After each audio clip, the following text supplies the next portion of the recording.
Welcome to Power of Africa Conference 2023. My name is Dr. Pittman Kennedy. I'm originally from Liberia, but currently resides in the United States.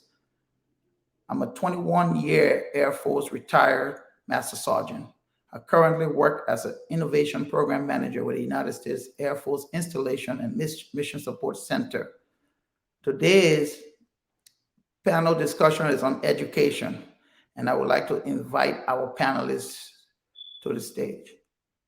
First up is William. Welcome, William. Thank you very much. It's an honor to be here. My name is William. As Dr. Kennedy stated, I live in Jacksonville, Florida in the United States. My family and I reside here in the United States, and I'm an educator of 33 years. My area of focus is STEM and STEAM. STEAM is science, technology, engineering, arts, mathematics, but also integrating the metaverse, artificial intelligence, and virtual reality. And it's a great honor to speak about the value and importance of education across the continent of Africa. Looking forward to the conversation. Thank you. Great. Thank you, William. Next up is Abhinav. Welcome, Abhinav. Thank you so much, Dr. Pittman. Hello, everyone. My name is Abdinur Ali Mahdi from Kenya, East Africa. I'm education technologist and founder of Mluga app. Mluga basically is a multilingual offline interactive apps that helps rural learners in Africa basically to learn literacy and numeracy using their first language, because we realized we have a language barrier in early years of education because the language of instruction doesn't match the first language of the young learners. And this has created a crisis across Africa. I'm also an author of a multilingual literacy books and numeracy books, which was unveiled last month at Oxford University, and currently planning to roll out across Africa. And I'm glad to be here. Thank you. Great, and welcome. Next up is Damien. We're going to welcome Damien. It's great to be back. Damien Muzun. I was born in Benin Republic. I live and work now in Rwanda after I finished my studies in Kenya. I did my last studies on social innovation management at Amani Institute in Kenya before I moved to Rwanda, where I'm building a think tank. I feel like there was a necessity to restore something that was lost to our continent, the think tanks to the continent of Africa. So we are now working in various countries, including Mauritius, Ghana, Rwanda, and some part outside of the continent, like Switzerland and Japan. Our work is focusing on building capacity in the young generation from the bottom up, using the means at our disposal to really help them to find their voice and build the next leaders made from Africa for Africa, contrary to what has been happening. That's what we've been doing so far, and I'm glad to be here with our brothers and sisters from across the world, sharing this passion and vision of transformational Africa that we aim to see happening. Wow, that's wonderful. And thanks. I want to welcome all you gentlemen to the stage today. There's going to be a spirited discussion and as it relates to education, because we understand the importance of education, not only in our spaces, but across the whole continent. So interestingly, with a varied background, one thing that has stood as a constant is technology. William, you very versed in technology, and even Abner added some technological inputs. So the first question, William, is how can we use technology to empower in Africa to further their careers? Well, one of the things is recognizing that Africa is the youngest continent in the world related to smartphone usage. And because of this, it opens up opportunities for youth, teens, and young adults to be able to connect to educational resources outside of the traditional academic circle or schools. And the really wonderful part about that is that learning can be continuous outside of the classroom. My wife and I, as not just educators in public education, but university areas as well, see the value of having smartphone technology that can be integrated with the metaverse and AI and other elements to bring content to the student as opposed to the student going to the content. And that also allows for the growth of entrepreneurialism, business ownership, and collaboration as well. And the idea is the more educated you are, the more you are willing to collaborate with others in careers, more readily able to collaborate with others in your local community to build those communities and also be a proponent to education. So the value is very increased in the access to technology. Wow, thanks. Damien, would you like to add to that, using technology as a baseline? How can we empower Africa's youth? Damien? I think will have been a great tool.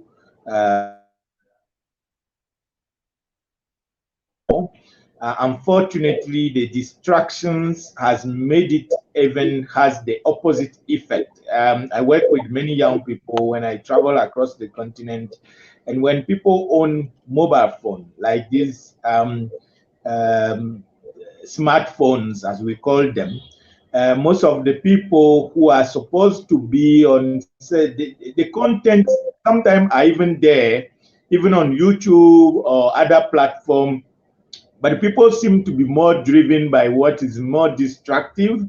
And as much as we are living in a time of technology where information can be available at the fingertip, unfortunately, most of our young people, having been misguided or depending on the context of where and how they are using it, it has become a way of distractions for many of them, and I think that is something that we are trying to see what can we do to balance this old way of learning with the new way without falling short into wanting the new that is not productive, that is great, but is not producing the result expected. So it's still a big challenge. We hope that we will find a solution moving forward. We thought the audiobooks and all these platforms where they can download book for free or even access some training for free will help. But it seems like there is much work to be done so that the technology can become much more useful in a productive way to changing the community and changing this youth than being a tool to misguide them and then to get them into the kind of reality that we have in today that are not very encouraging.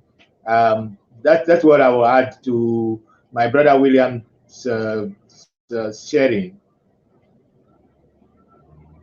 Awesome. Thanks. Abhinav, so can you take a stab at that question? But also, can you focus on the choices? How can we expand the choices using technology, different capabilities within the technological realm? How do we empower our youth?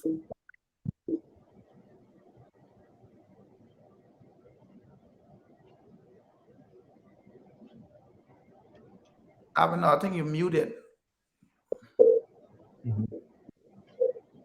Yeah, thank you so much. I think I concur with what my brother Daniel William was saying. And I think during the COVID times, it has exposed that we have a huge digital gap, especially across Africa. Because as you remember, when schools were closed and we were resort to learning digitally or e-learning, and I believe 90% of African children did not access education due to the digital gap that exists. So here in Kenya, if I take for example, only the private schools had continued learning, and 99% of other public schools and also other learners did not had the chance. We had some programs run by the government, some measures to make sure that this continued learning. Especially, we had a radio programs and also TV, but still, the issue of accessibility played in hand. Like how many learners can access radio and television. So I believe in terms of connectivity, we still lag behind, and it's really having that effect of digital gap. So I think before even we address the technological advancement, we need to address the issue of digital gap and also digital skills across the African youth. Dr. Pittman, can I contribute to Yeah, something you absolutely. mentioned? I would just like to add to that. Many people don't realize that around the continent of Africa itself, there is access to high-speed data lines, high-speed internet access through fiber optic cable and through satellite technology. If we remember during the pandemic, several companies launched multiple satellites in the middle and low Earth orbit that were designed to provide internet access. And I think we have to move beyond the commercialization of space and enter in an era of open and free access to internet globally. This benefits not only the companies that are providing the access, but also businesses and entrepreneurs that want to provide educational services. And we have to remember that nations and countries are only as strong as the lowest individuals or communities in that nation. So to provide, as my brothers were saying, this access, stopping the distractions of other stuff that are going on that distract from learning, but connecting and collaborating together to provide this access is very key and important, because we are in a global economy and our economy is only strong as how educated people are. And we have to make sure that, as we're doing here, collaborating and having these conversations, to be able to provide these resources free of charge, because they are direly needed across the continent. And I just wanted to contribute that. Great. And I couldn't agree with you more about the importance of collaboration, which kind of gives segue to our next question on new approaches. And Abhinav, this question is for you. I want you to take a stab at it. What new approaches the continent of Africa can take to help leverage the furthering of advancing education for our young people? What new approaches can we take?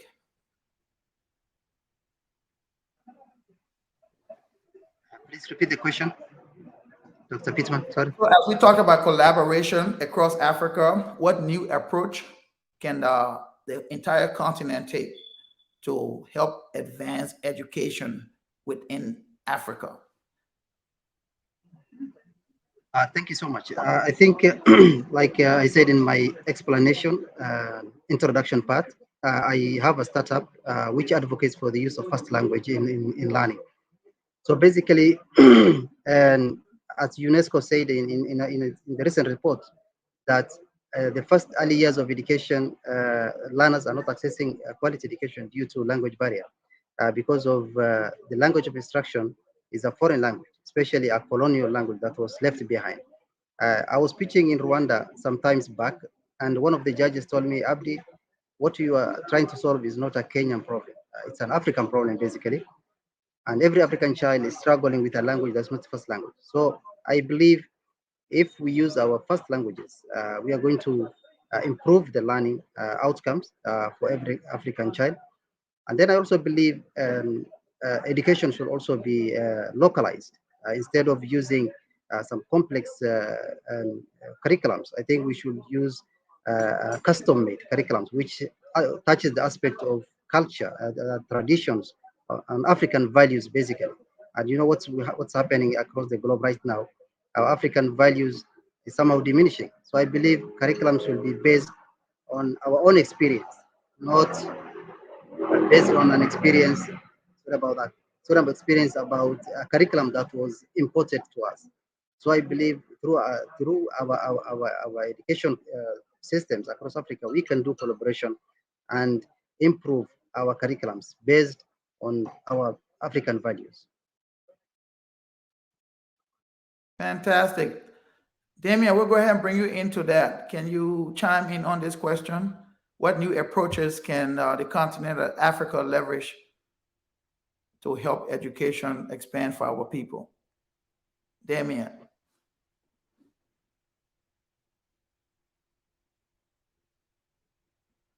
You can unmute it. Yeah. Right.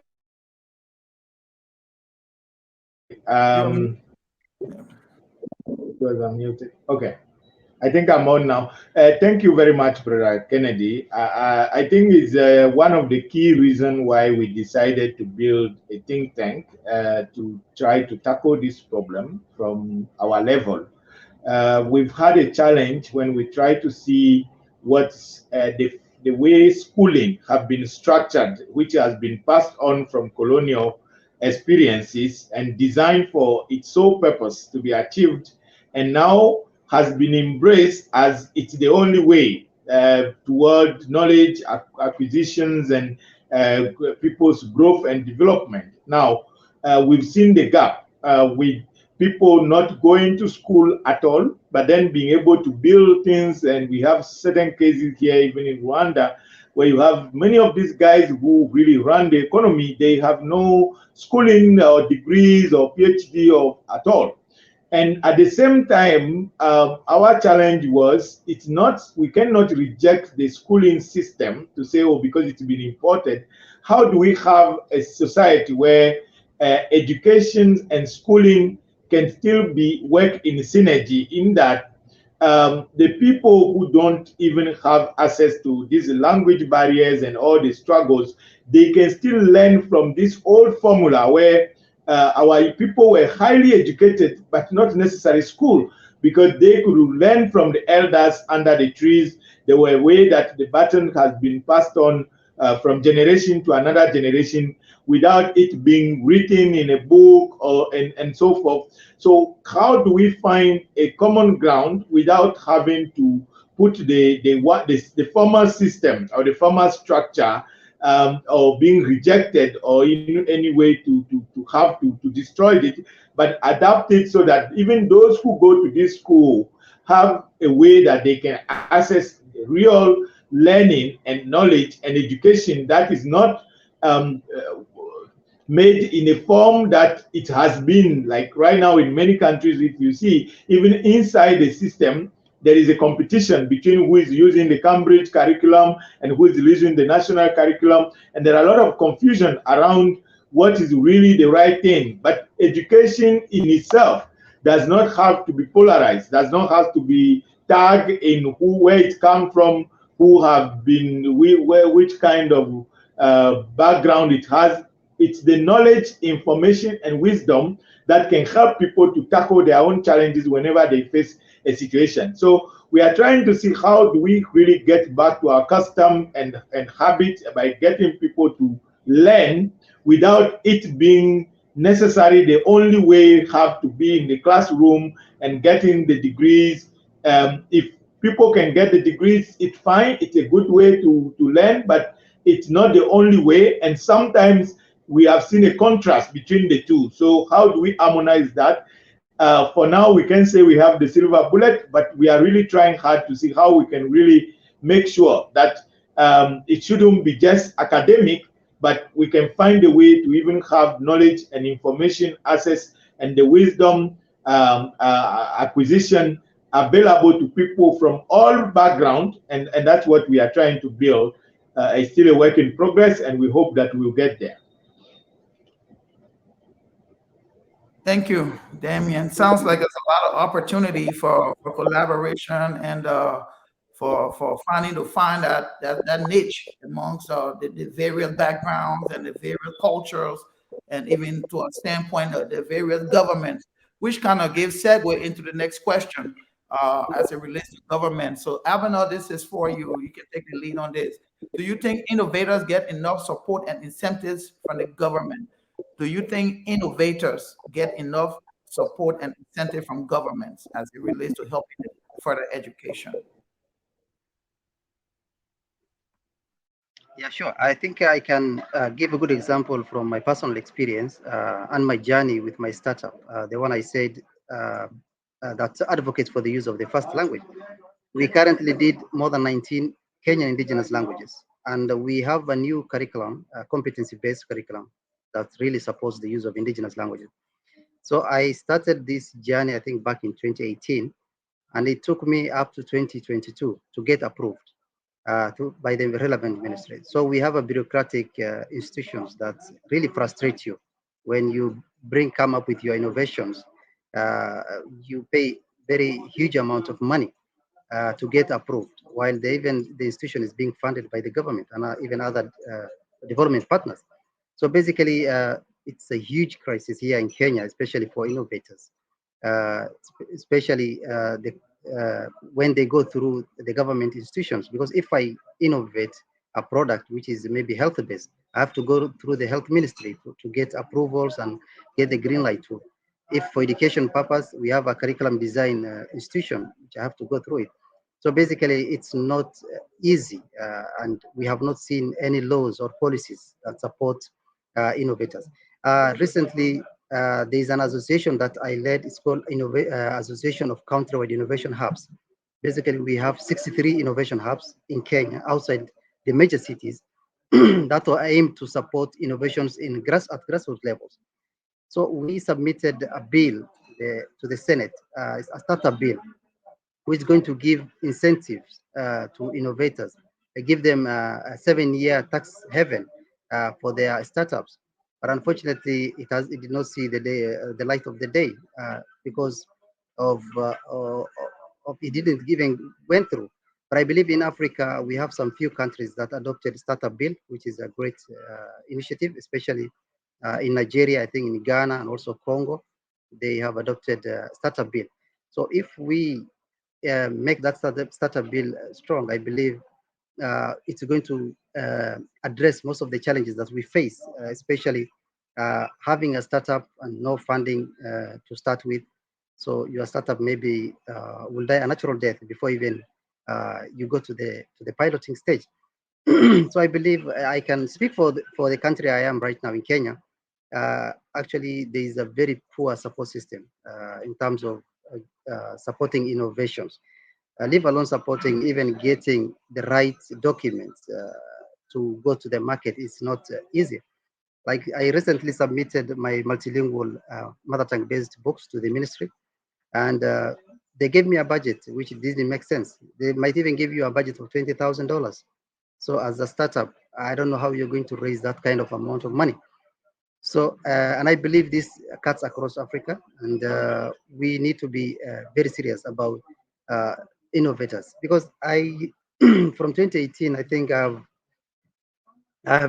done a lot of innovation challenges, and we also do right now as an association, we do innovation challenge across the country, and also I'm an innovation judge, so which means I interact with a lot of innovations. Some of them are brilliant, and I believe those are cutting innovations that are going to change the narrative of Africa.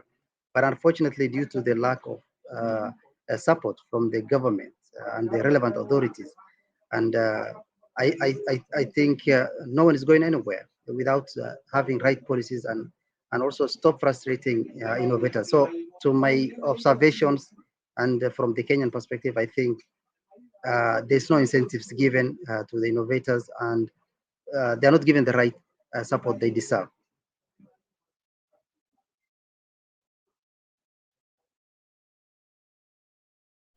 That's very interesting. I'll be interested to hear what happened in Rwanda.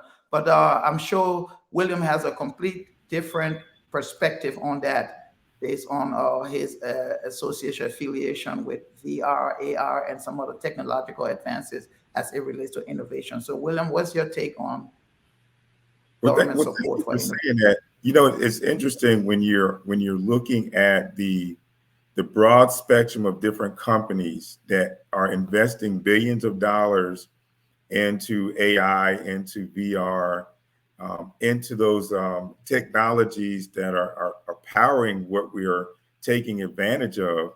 And you see the growth that's there, but unfortunately, I have to agree with my brother there in Kenya that providing services, trying to be an entrepreneur, and trying to grow across the continent of Africa, and then what we're specifically talking about, is a challenge.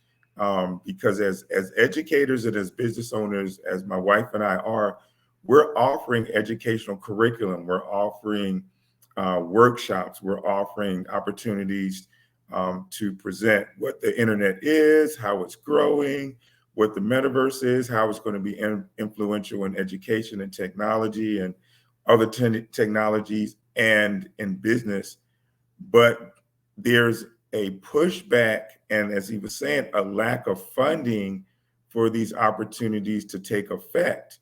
And the continent has so much potential to grow, but I think just personally that governments don't understand the value of what is being brought to the table for them to have access to build a level of educational foundation that they see that will support not just business growth, but the tax structure in the communities, to provide additional resources, to educate their citizens to be thought leaders and entrepreneurs, business owners, where they can contribute more to the economic growth, starting in their neighborhoods, then expanding to the communities and the cities and the nations, and ultimately to the continent itself. And I understand the running and managing of a nation in of itself is a complicated process. But the foundation of any African nation, and this, of course, is my opinion, should be the building of an educational structure where it's inclusive, where it's equitable and equal to everyone, despite the language, despite the background, despite the generation. Because the more educated the citizens are, the more influential and powerful that nation can be and will be. And we have to, continue to provide the resources, continue to push forward, so the government or government entities or those people within the government see that this is valuable and that there is investment that needs to go into those structures and the strategies to build that. So I commend my brother in Africa, what he's doing. I commend Damien and yourself, Dr. Kennedy, that when people are listening to this dialogue, those in the educational and governmental entities in the business areas understand, hey, you have these access to these resources, but it does take funding. It's a long-term commitment to be able to make substantial changes. That's very profound, and yeah, it's very profound and has value in it. So, Damien, can you take a stab at this question? What's your input? You're muted, Damien.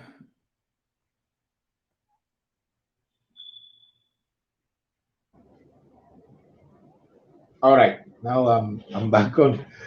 I really approve, just to make it simple, the position of my two brethren and this who just spoke previously.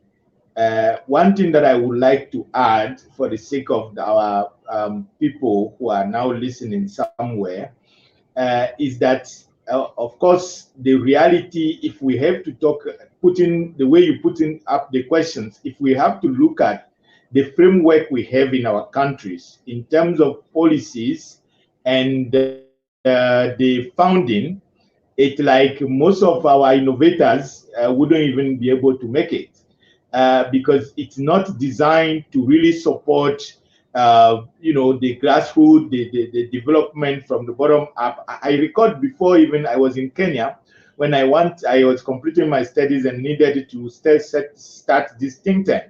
And I moved to Japan, where I could buy all the technological and everything I needed to establish a think tank. So I thought for Africa.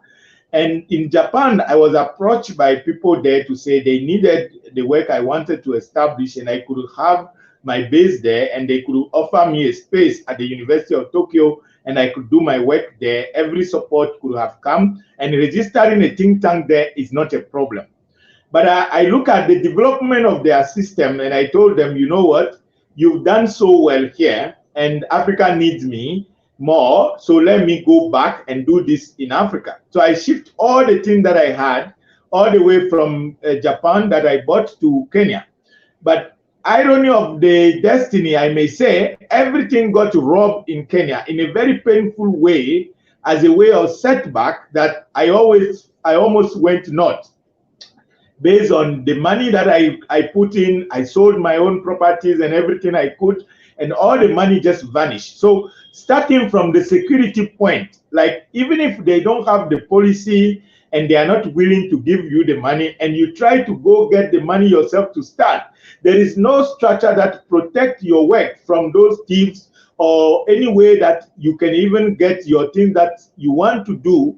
There is always this way that, because the system have its own fraud and challenges, so you can even struggle to keep up the head forward and find your own resources and defy the system, the structure that is in place that does not really give a framework to this work.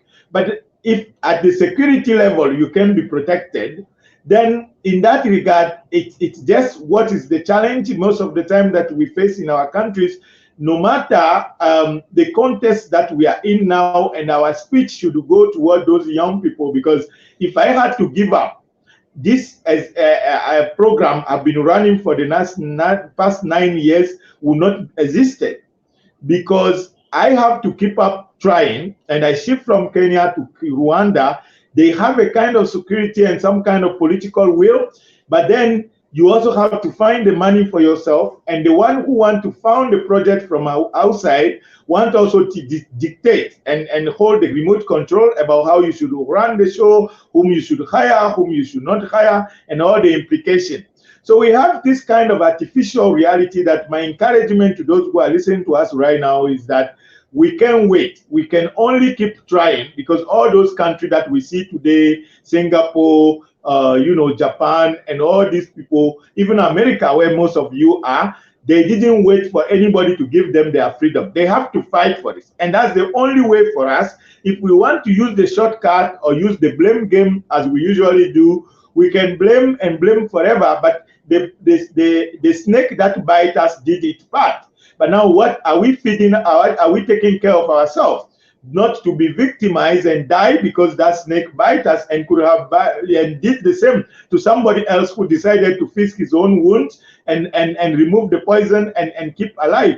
So I think our situation look like a situation that it's really perilous sometimes, but the only way is to face the way I see those people who struggle behind Dr. Kennedy. I think the only way is to conquer, is to fight and keep fighting no matter what the situation is on the ground. But it's not really encouraging, it's not really friendly, the kind of situation sometimes we have to navigate on the ground in Africa, in most of this country, where I've had the chance to go around in most of the countries, and the youth has the same problem with policies, with bureaucracy, with no funding, with even sometimes jealousy. Even when they try to build something great, the system feels threatened that, okay, this might come to overthrow us, and they fear everything.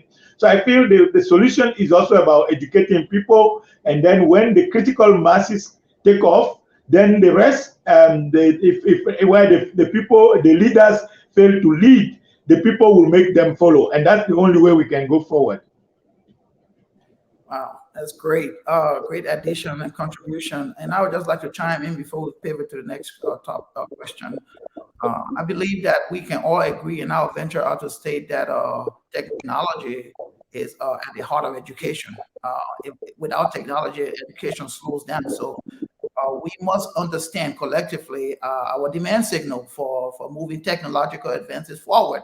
So understanding that is important, that these discussions are kept alive across the continent, so governments can involve themselves. Over in the United States, there's a small business innovation research. It's called SBIR, where through those they provide opportunities and seed money for startup companies. That give them opportunities to move innovation forward, because the reality of all things is that without innovation, and a country, the educational system, the youth, they're all at a standstill. So they're going to be left behind. So it's important that we keep furthering this discussion.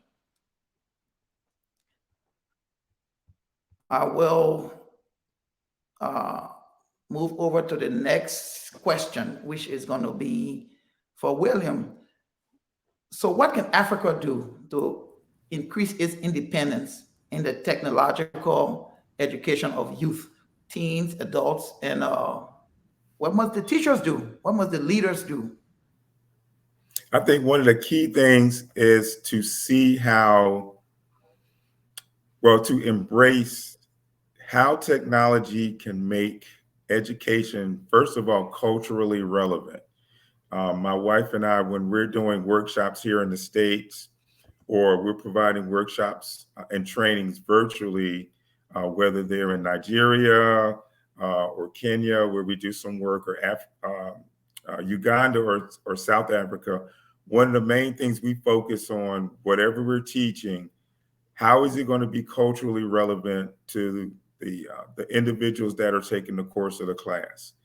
And understanding that, and I think it was mentioned before, the limitations that colonialism has imposed on and across the continent of Africa, and it's still unfortunately influential, getting out of that mindset of limiting mentally and creatively and innovatively the use of technology. Technology opens up so many doors for innovation for everyone, provided opportunity. Technology provides creativity for artists, and sometimes artists are not given their just dues or respect, because when people think about the arts, maybe they think about one level, drawing or painting, but the arts encompasses anything imaginable that you're going to create and make.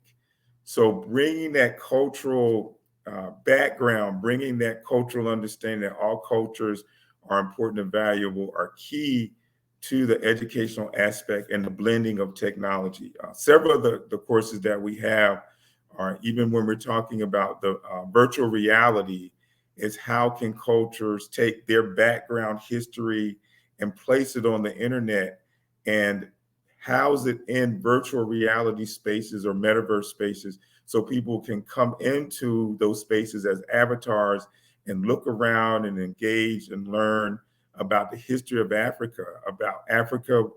The continent itself was the first to have major universities, that Africa set the foundation for science, technology, engineering, arts, and math. And even today, with our use of technology, a lot of those ideas come from the foundation of Africans because of what they did in the past as far as studying the stars and navigating the seas. So making that push, making that effort, making it vitally important that Africans see that Africa itself, the continent, has contributed to so much that the world enjoys today, is very powerful. And once we, can establish that and collectively come together and say, each nation on the continent of Africa is important. Each community is valuable, because through that storytelling and that collection of working together, that educational component can be outside, and I believe it was mentioned before, outside of the classroom, outside of the schoolhouse, but understand that the world is a better place because of the contributions of Africa from the past. And there's a saying that says, African history is not about slavery. African history is about development and innovation and creativity and building and collaboration. So the more we push that, the more we share, the more people will continue to see the value, and Africa will grow. Thanks, William. Welcome. Abhinav, would you like to add to that, or even consider this question as it ties into that? What can be done to motivate innovators in the continent of Africa? A very interesting question, and I've been doing research on that for a very long time, and I think I've attended the last 2 years. I've been attending Global EdTech Awards. That happens every year annually in London, and I think every year we receive around 600 EdTech innovations across the globe. And guess what? None of them is from Africa. So sometimes I go around checking if there's something with African context, and you'll be shocked there's no African context in that the whole global stage. And imagine 600 countries and over 1,000 startups, edtech startups around the world converge every year, and Africa is not represented. So it's really, really very sad to see that. So sometimes you go around, you see some complex artificial intelligence and AIs and IoT in education, but unfortunately, back home, there's nothing that's happening. So it's very sad. So, and then the other thing I want to maybe to add is if you do some background checks on the most successful startups in Africa, they are not owned by Africans. You'll be shocked to see the faces behind. The startup might have an African face, but behind the scenes, it's being managed by non-Africans. And then there's this very serious question. One of the audience asked sometimes back when I was pitching in somewhere. So he said, "Why are Africans not investing in their own startups? Most of the investors or acceleration programs or incubation programs mostly are not Africans. Does it mean that Africa there's no resource to invest in our own startups?" So, and every African startup is looking for an investor outside Africa. So it's like we don't have investors in Africa. So that question still stuck in my head. Why are African millionaires and billionaires not investing in Africa? So one of the ways of motivating the innovators in Africa basically is to encourage local uh, local baby millionaires or billionaires or those with wealth to invest in startups that are homegrown, that are owned by Africans.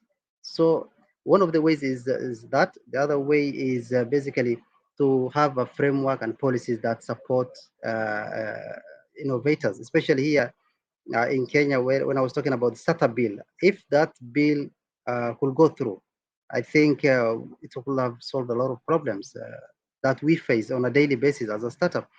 So we need to have that kind of startup bills and innovation bills that support and also have incentives to innovators.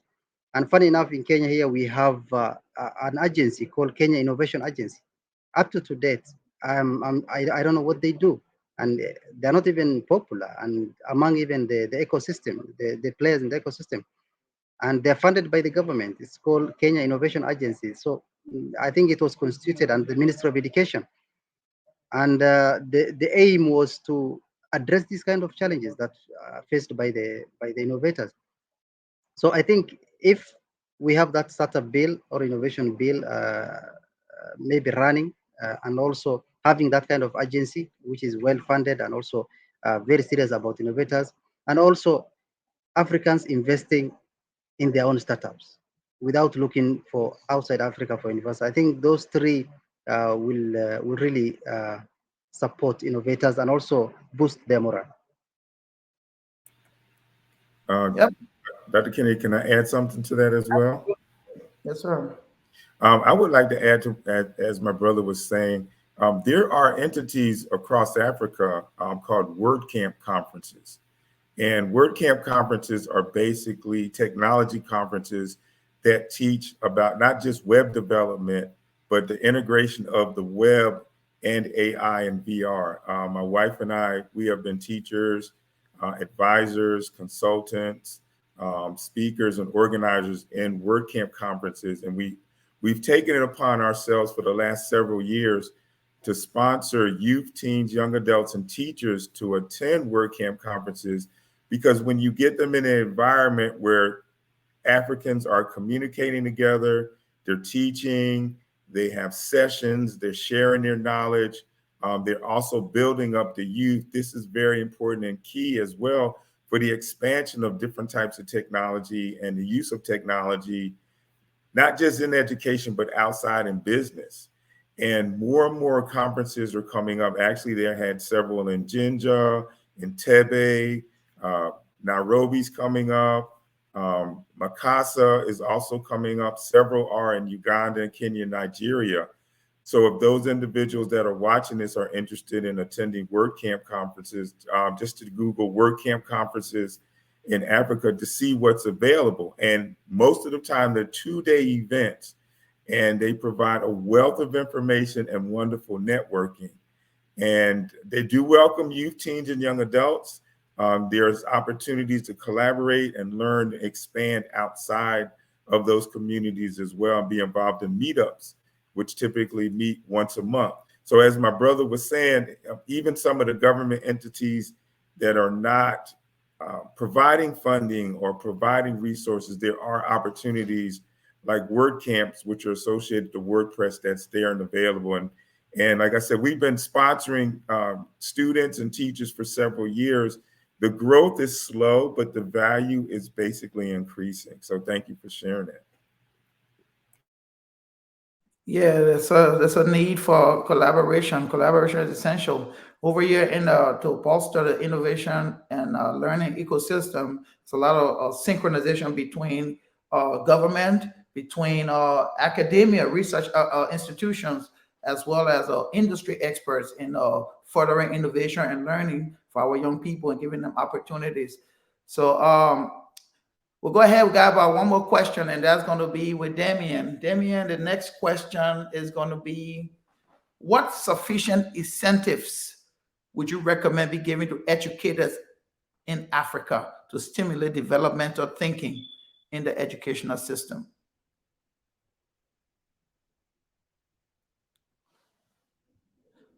I know we got slow network connection. No, but it's the microphone. Okay. You may unmute me. All right.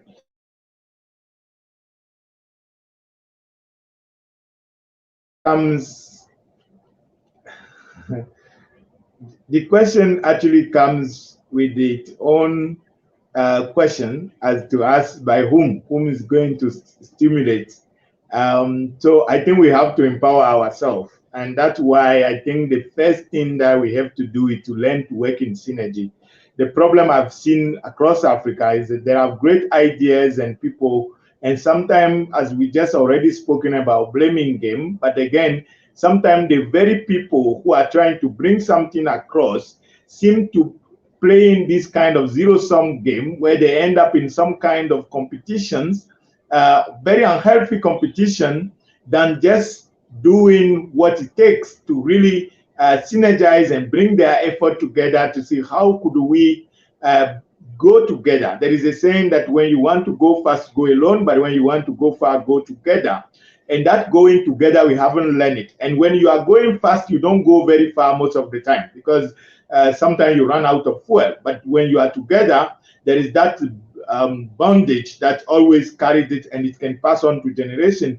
So I think most of the problem, because if we say we have somebody have to empower, we have to act rather than being acted upon. And that means that in this context, we need really, there are great ideas, great people doing great things out there, but they have not really found the way, the common ground, the way they can synergize and put it together and support one another, and which is very much working on your side, because when you see even the antagonist in your system, where some of you are based in America, for instance, as much as I can connect my my MacBook computer to the other one, the phone that is Android, but still these people or they still connect, and they know where it is necessary to work together. But for us, we fail in that regard, and I think that's the main thing we have to uphold now and see. Even those in the diaspora,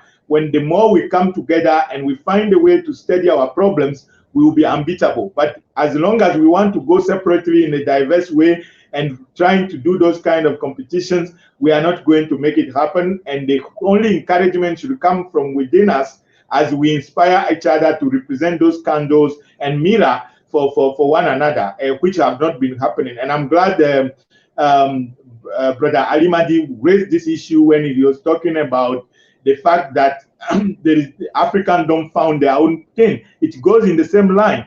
Most of these big initiatives, you hear African this, African that, but they just use the brand Africa just to do the business through even some African people. But then the bottom line is really something external to the continent. And the same thing is happening when it comes to how do we encourage ourselves, how do we support one another in this kind of venture, because that's the only way we can really keep the work going. Otherwise, there are all kind of reasons that can discourage us to not go ahead. Thank you so much for that, Damien. So we have come to the end of the questions. So at this time, I would like to ask each of you to give your closing comments. So I'll start with you, William. Well, again, I want to say thank you for this opportunity to speak about the value of education and technology and the blending.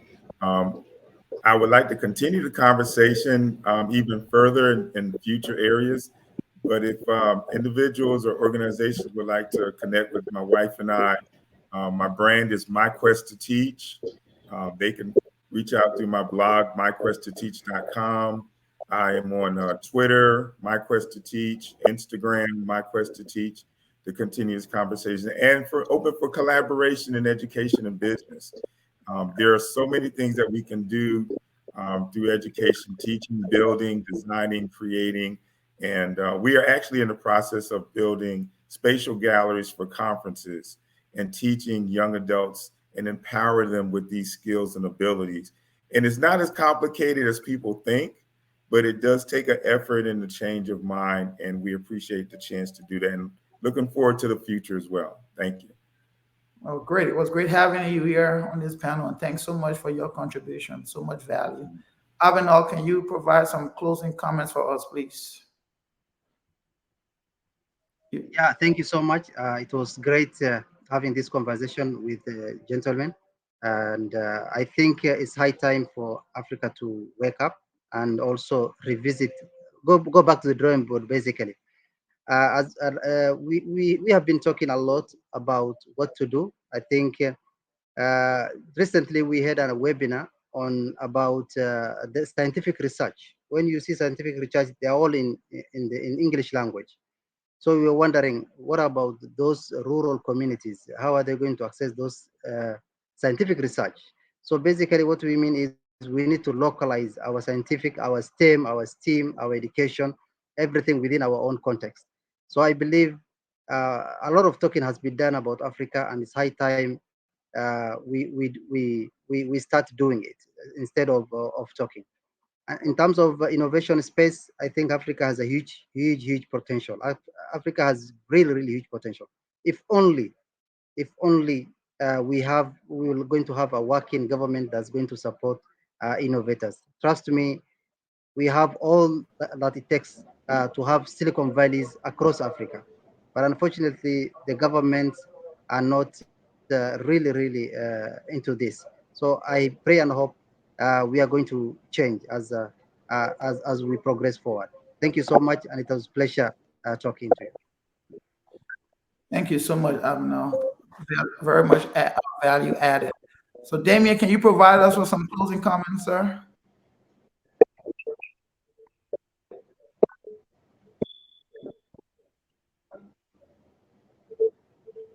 Yeah, with some technical challenges, I think you can all hear me now, I guess. Can you hear me? Yeah, we can hear you, Damien. All right. So I'm grateful for this initiative that you came up with. We need more of these initiatives that connect the people and take actions to see how do we leverage. We shouldn't stop in this short cut. We have to continue this kind of initiative to bring the brain together, because the brains are there and sometimes they are just not linked. And that kind of linkage and connection that you are trying to build through this platform, we encourage this initiative that has to also spread around. And we are really happy that at least you thought of us and thought of this kind of linking people from different part of the continent that are doing similar things but may not have connected with one another. So we have to just do our part, and everybody will play their part, and we are sure that we are getting there. It's taking time, but I'm still optimistic. No matter what's happening in the continent, I know we will get there if we really, people like you and all of us here and out there who are listening, who are taking action, no matter how small it is. That's how we are going to make this thing happen. Thank you very much. Well, great. Thanks so much, gentlemen, for so much. I would just like to leave with this. It's been alluded repeatedly along this discussion that there's a need for collaboration. There's a need to understand our demand signal, and then we have to move at the speed of relevance. We got to empower our youth. Education is paramount. Innovation is intertwined with education.